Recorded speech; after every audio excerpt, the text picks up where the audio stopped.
आप देख रहे हैं श्रेय टीवी। नमस्कार, आप देख रहे हैं श्रेय टीवी, देश हित की बात। मैं हूं आपके साथ साक्षी। भ्रष्टाचार की शिकायत करने पर पार्षद ने दर्ज कराया झूठा मामला। एडवोकेट गोपाल पटेल। जबलपुर में कंचनपुर क्षेत्र के वार्ड नंबर 60 की पार्षद रीना यादव और उनके परिजनों पर भ्रष्टाचार के गंभीर आरोप लगे हैं। साथ ही अधिवक्ता राजेश श्रीवास्तव सोनू के समर्थन में एडवोकेट गोपाल पटेल ने एसपी कार्यालय में शिकायत दर्ज कराई है। मुख्य बिंदु भ्रष्टाचार का मामला। अधिवक्ता गोपाल पटेल के अनुसार पार्षद रीना यादव और उनके पति ऋषि यादव के खिलाफ सड़क निर्माण और संबल जैसी सरकारी योजनाओं में भ्रष्टाचार की शिकायतें लोकायुक्त, कमिश्नर और नगर निगम में की गई थी। झूठा मुकदमा। गोपाल पटेल का आरोप है कि भ्रष्टाचार की शिकायतों से घबराकर पार्षद ने दबाव बनाने के लिए अधिवक्ता राजेश श्रीवास्तव के खिलाफ छेड़छाड़ का झूठा मुकदमा दर्ज कराया है। जांच की मांग। अधिवक्ताओं ने पुलिस महानिरीक्षक, आईजी, एसपी और डीजीपी से निष्पक्ष जांच की मांग की है। उन्होंने चेतावनी दी है कि यदि उचित कार्रवाई नहीं हुई तो वे उच्च न्यायालय, हाई कोर्ट में रिट याचिका दायर करेंगे। सत्ता के दबाव में पुलिस पक्षपातपूर्ण कार्रवाई कर रही है। भ्रष्टाचार के मामलों को दबाने के लिए यह षड्यंत्र रचा गया है। गोपाल पटेल अधिवक्ता ने क्या कहा, सुनते हैं। श्रेय टीवी लगाए गए आरोपों की पुष्टि नहीं करता, जांच का विषय। श्रेय TV Jabalpur crime reporter B L की खास रिपोर्ट। क्या है पूरा मामला और आपके ऊपर जो आधार थाने में फाइल होता है, जिसके लिए आज ज्ञापन देने आए हुए हैं, क्या है बताइए। निर्मल चंद्रयान वार्ड क्रमांक 60 की जो पार्षद रीना यादव, उनके खिलाफ और उनके पति जो पूर्व पार्षद थे ऋषि यादव, इनके खिलाफ मेरे द्वारा लगातार भ्रष्टाचार उजागर किया जा रहा था। उस उजागर में 10 लोगों के खिलाफ प्रधानमंत्री आवास में एफआईआर के आदेश हुए। 17 लोगों पे जांच चल रही है। साथ ही इन्होंने जो संबल योजना के तहत लोगों को मृत्यु को पैसा मिलता है, इनमें इनने भ्रष्टाचार किया है। साथ ही इनको इसी भ्रष्टाचार के तहत चुनाव आयोग द्वारा, माननीय संभागीय कमिश्नर द्वारा नगर निगम कमिश्नर को और कलेक्टर महोदय को इनके आयोग घोषित करने के लिए पत्राचार किया गया है। इनके द्वारा पूर्व भी मुझे सुनिश्चित तरीके से धमकियां दी गई थी, मेरे ऊपर हमले कराए गए थे। साथ ही मुझे अवैध रूप से महिला कानून में फंसाने की धमकी दी गई थी। इसका ताज़ा उदाहरण है 2024 को 30 तारीख 7वें महीने 2024 को इन्होंने मुझे थाने में 4 घंटे अपने राजनीतिक बल के कारण बैठा के रखा रहा, जिसकी सीसीटीवी फुटेज और सब कुछ मैंने थाना प्रभारी को दी। इसके बाद इनके कार्यकर्ता आए दिन मुझे धमकी देते हैं महिला कानून फंसाने के लिए। साथ ही अभी तत्काल का मामला ये है कि इनके जो पति हैं वो आपराधिक प्रवृत्ति के हैं, ऋषि यादव। उनका जुआ, सट्टा, दारू और हत्या जैसे प्रयास इनके ऊपर दर्ज थे। और अभी जिस रोड का ये विवाद बता रहे हैं, 24 तारीख को उस रोड का मैंने माननीय कमिश्नर साहब को आवेदन दिया था और 27 तारीख को, क्योंकि रोड में भ्रष्टाचार हो रहा है। और मैं इस मीडिया के माध्यम से आप लोग को बताना चाहता हूं, जब तक मैं उस वार्ड में हूं भ्रष्टाचार नहीं होने दूंगा। विकास होने दूंगा, लेकिन भ्रष्टाचार और अनैतिक कार्य नहीं होने दूंगा। मेरी आवाज़ को दबाने के लिए इन्होंने एक सुनियोजित तरीके से घटनाक्रम संचालित किया। 26 तारीख की घटना बता रही हैं और कह रही हैं घटना में कि मैं अपने पति के साथ रोड देखने गई और पति के रहते, इनके देवर मोहित यादव के रहते, इनका जो ड्राइवर है छोटू उर्फ राहुल रैकवार, इनके रहते कोई व्यक्ति एक वार्ड में पदस्थ जो महिला पार्षद है उनके साथ छेड़खानी करेगा। उनका पति और बाकी लोग देखते रहेंगे। उनने मेरे खिलाफ कोई कार्रवाई नहीं की तत्काल, या मेरे साथ कोई अनैतिक घटना क्यों नहीं करी। ये खुद एक सुनियोजित तरीके से कार्य किया गया। और 26 तारीख की घटना थी। आप महिला पार्षद, आप तत्काल प्रशासन को बुला सकती थी, लेकिन आपने नहीं किया।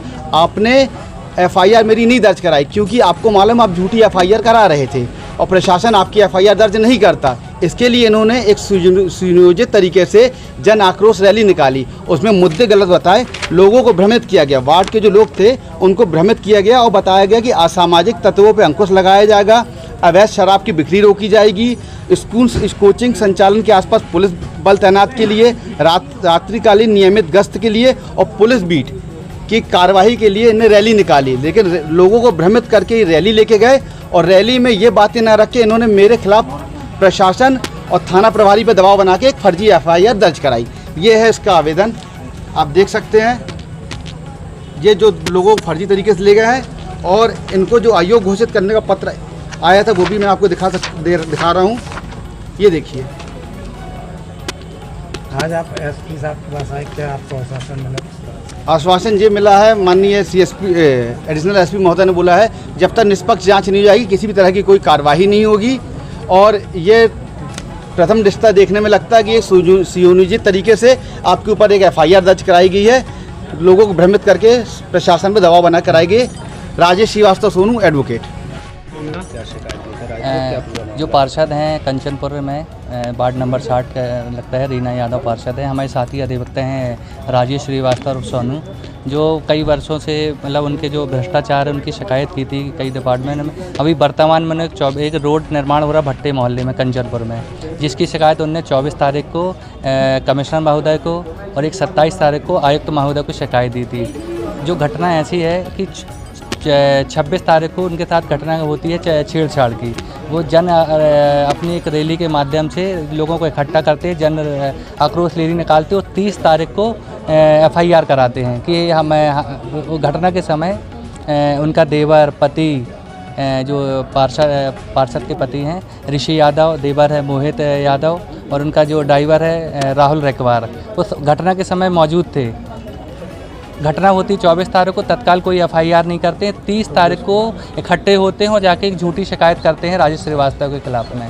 उन लगातार जो सोनू श्रीवास्तव जी हैं, राजेश श्रीवास्तव, उनके द्वारा कमिश्नर महोदय, नगर निगम आयुक्त और कई डिपार्टमेंट में शिकायत दी। उनकी जो भ्रष्टाचार कर रहे थे लगातार वो, तो उनके विरुद्ध जो चुनाव आयोग है उनको आयोग घोषित करने के लिए लेटर भी आया है कि चूँकि उन्हें लगातार कई वर्षों से भ्रष्टाचार कर रहे हैं, उसके संबंध में लेटर है। वो हम पे दबाव बनाने के लिए झूठी शिकायत करी है जो 30 तारीख को। तो आज हम लोग SP महोदय के पास आए थे कि इसमें जांच कर मुझे दोष मुक्त किया जाए और मेरे विरुद्ध जो उसने झूठी शिकायत की उसके विरुद्ध कार्रवाई की जाए। ये RT एक्टिविस्ट हैं और लगातार ये क्षेत्र में व्याप्त जो समस्याएं तो उनको उठाते हुए आए हैं, तो कहीं ना कहीं ये भ्रष्टाचार के मामले को दबाने से जुड़ा हुआ मामला तो नहीं है? नहीं, ये दबाने का प्रयास किया जा रहा है उनको कि भाई उनने जो उनके भ्रष्टाचार कर रही हैं जो पार्षद रीना यादव उनके पति द्वारा किए जा रहे हैं, जो संबल योजना है और प्रधानमंत्री कई ऐसी आवास योजना भी उनने जो, इसमें भी जांच चल रही है।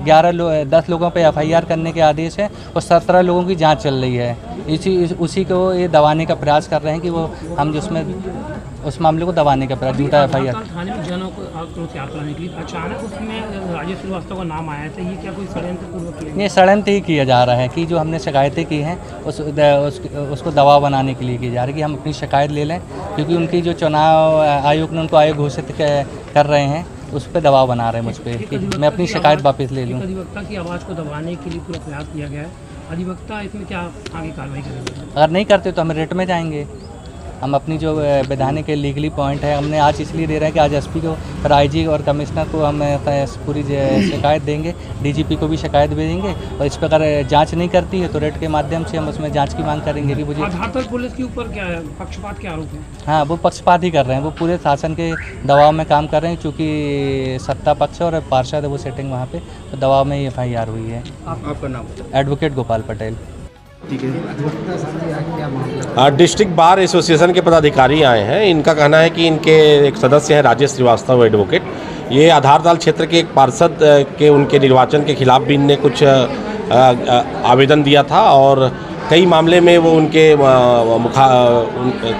खिलाफ वो लिखते रहे हैं। इनका कहना है कि उसी बात को लेकर इनने 26 अप्रैल को जनाक्रोश रैली दिखाकर और 30 तारीख को इनके खिलाफ एक छेड़छाड़ की झूठी FIR दर्ज करा दी है। हमने इनका ज्ञापन ले लिया है और ये हम CSP आधारताल को इस पूरे प्रकरण को भेज रहे हैं और इसमें पूरी तरह निष्पक्ष जांच की जाएगी और जांच में सभी बिंदुओं को समाहित किया जाएगा और उसके बाद ही उस अपराध का निराकरण किया जाएगा।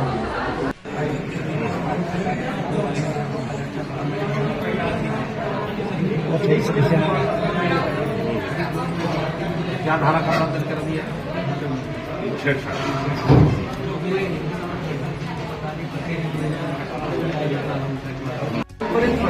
मामला 26 तारीख और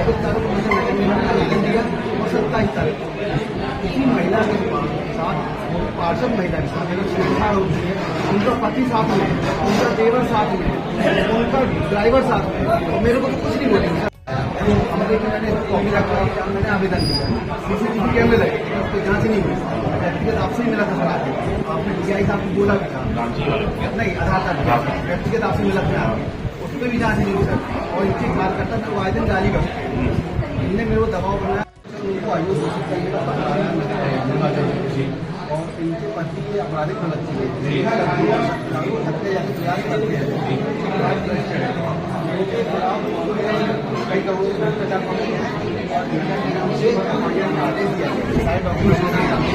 दबाव प्रशासन बुला सकते हैं। 26 तारीख नहीं सर, 26 की घटना 30 तारीख किसा किसी